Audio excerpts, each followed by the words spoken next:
ప్రపంచవ్యాప్తంగా టెక్ రంగంలో ఉద్యోగాల కోతలు ఇంకా కొనసాగుతున్నాయి. ఈ ఏడాది తొలి 3 నెలల్లోనే దాదాపు 80,000 మంది ఉద్యోగులు తమ ఉద్యోగాలను కోల్పోయినట్లు ట్రేడింగ్ ప్లాట్ఫామ్ తాజా నివేదిక వెల్లడించింది. కోవిడ్ అనంతరం ఇంత భారీ స్థాయిలో ఉద్యోగాల తొలగింపు ఇదే మొదటిసారి అని పేర్కొంది. 2021 నుంచి ఇప్పటివరకు ప్రపంచవ్యాప్తంగా సుమారు 10 లక్షల మంది టెకీలు ఉద్యోగాలు కోల్పోయినట్లు నివేదిక తెలిపింది.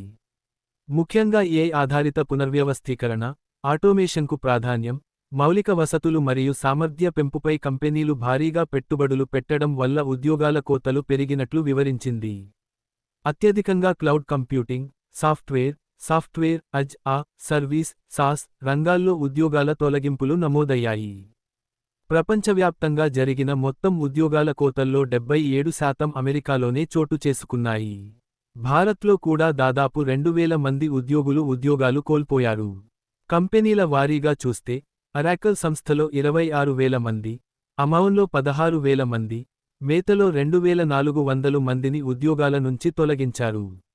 నివేదిక ప్రకారం, కృత్రిమ మేధస్సు ఏఐ ఇప్పుడు సంస్థలలో ఉద్యోగాలపై కీలక ప్రభావం చూపుతోంది.